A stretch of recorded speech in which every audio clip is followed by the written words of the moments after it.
Hello mga kaspiso! First time ni Mama sa Japan, nagka-problema pa nga siya kasi na-hold siya sa immigration kasi yung aso may naamoy sa bagahe niya. Nag-request kasi ako na magdala siya ng tipas hopya eh. At para makabawi, dumaan nga ako dito sa 2nd Street o parang ukay-ukay sa atin sa Pilipinas para maghanap ng kimono or yukata na gagamitin namin pag pumunta kami ng Kyoto para feeling Haponesa ang lola nyo. At ito na nga ang nabili namin na nasa 500 yen lang or katumbas na halos 300 pesos lang. Napakamahal kasi ang rental ng yukata sa Kyoto, umaabot ng 5,000 to 15,000 yen. At ito na nga, nag-outfit check na kami kung ano mas bagay sa amin. At ito na nga napili ni Mother, kulay pink.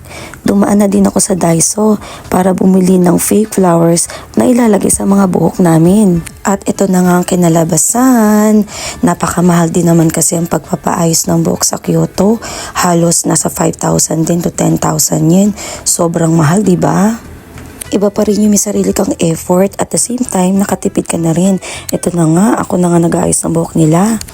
At ito na nga ang final look namin. Ready to go to Kyoto na.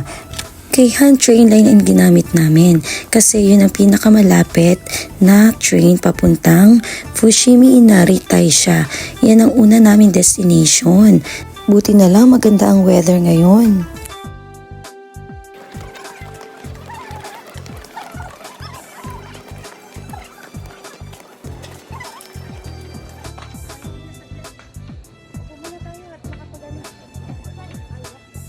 Napagod?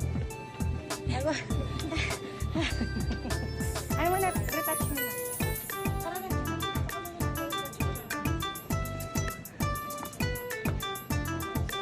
Pagod?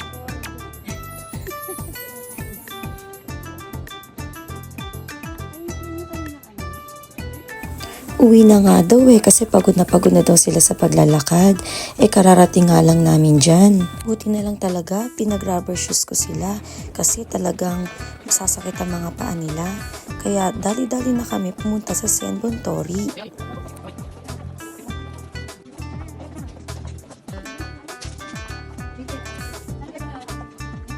Pagdating namin sa pinakabungad, nakakatuwa kasi may ibang lahi na nagpa-picture sa amin. Wow, parang artista na, 'di ba? Sa sobrang dami nga ng tao talagang kailangan mo mag-timing para magkaroon ka ng magandang kuha. Kaya si Mama sabi picturean daw siya ng close-up. Yung hindi daw nakatingin, nakaupo, pati nga daw nakatalikod, picturean siya. O diba, ang ganda-ganda ni Mama? Pa-picture din daw kaming dalawa. At ito na nga, nung pagbaba namin, yung mga bata, sabi gutom na daw sila. Kaya binilan na namin silang pagkain. O ayan, meron na silang mood para magpa-picture. Yan lang naman ang luho nila, pagkain. Di naman sila mahilig magpabili ng iba pa. Puro pagkain lang. Mula JR Line, Inari Station, dumiretso na kami sa Bamboo Forest.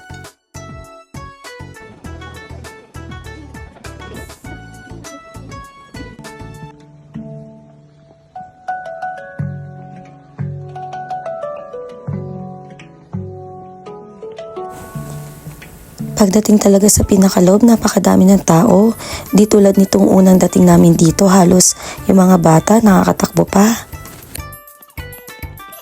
Pero okay lang kasi mukha naman nag-enjoy si Mama. Halos tawa nga siya ng tawa Amaze na amaze, ang dami-dami kasing bamboo.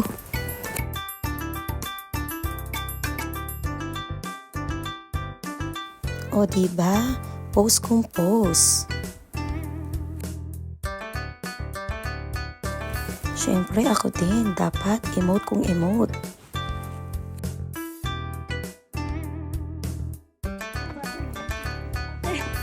Sa dulo ng Bamboo Forest, napakadami palang cherry blossom doon. Buti na lang talaga, hindi na kami bumilik doon sa station na binabaan namin. Nakakatawa dito, napakaganda at puting-puting ang mga paligid.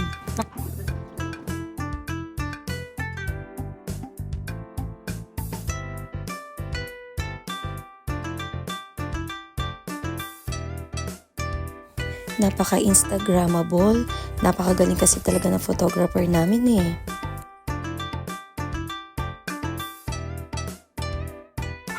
Nako, yung mga bata, nung lumakas ang hangin, bigla na lang nagsitakbo kasi gusto nilang saluhin yung mga petals ng cherry blossoms.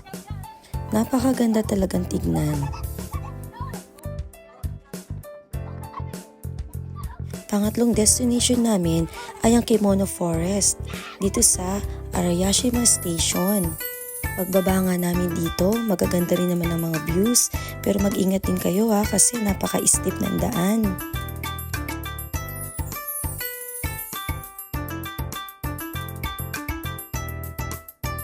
Meron pala ditong river, pwede rin pala kayong mag-rent ng boat, pero hindi ko lang alam kung magkano.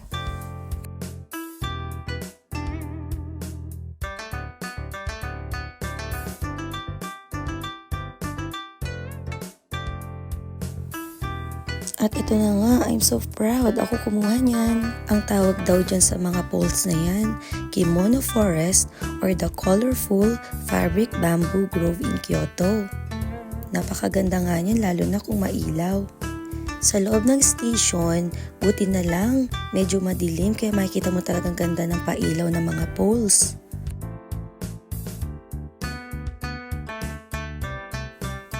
Ganito daw kaganda siya pag gabi. Pagka winter naman, ganito siya. From Saga Arashiyama Station, going to Gion Shijo, dun sa maraming temples, 2 minutes on foot lang yon.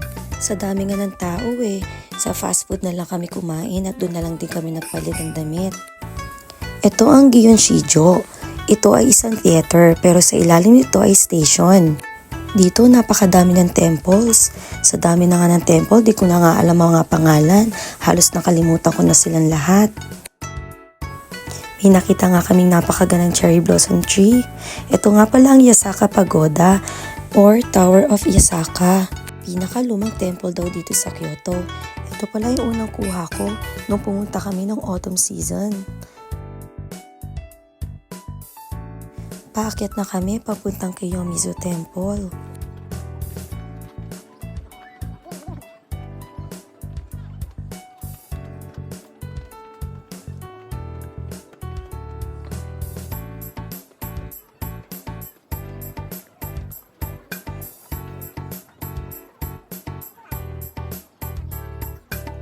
Bukas pa rin lahat ng tindahan kahit alas 8 na. Ito pala ang kuha ko nung autumn. Ito ang itsura niya pagka may araw. Ito naman ang itsura niya pag summer. Sa pinakataas, napakadami pa rin tindahan dyan. Marami ding free taste, halos mabubusog ka na. Buti nga, bukas pa lahat ng mga tindahan doon, makakapili ka pa ng mga pasalubong.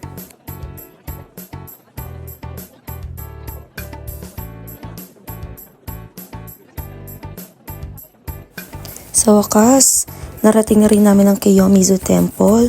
Nakaka-amaze kasi yung kulay orange niya talagang litaw na litaw sa gabi at napakadaming ilaw.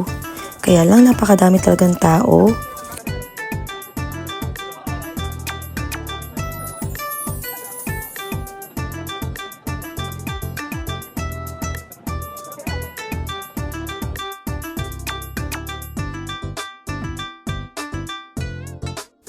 Ang admission fee nga pala dito or entrance fee ay 400 yen lang. Pero open sila hanggang 9 PM kaya buti na lang talaga nakaabot kami. Di na kinaya ni Mama ang paglalakad kaya hindi na kami pumunta sa Kyoto Tower. Ganito makikita mo mula sa taas pag autumn. Iba't iba ang kulay ng mga puno. Ang gaganda. Nag-incense pala ako nung unang punta ko dito kasama katrabaho ko.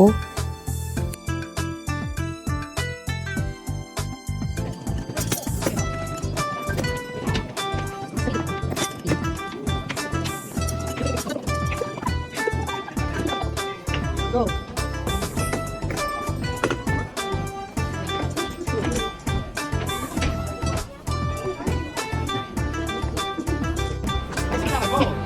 모델. 잘해서 갑자기 모델. 여보 모델로. 야, 정말 모델로. Kali, turn around. Oh, alright. Model talaga. Para mas mga tita niya. Di ba idol mo, Kali? Di ba yung tita Bet? Yeah. Tita Barbie pala idol eh. Oh. So, yun o, parang yung positive Ben. Parang yung positive Ben. Ah.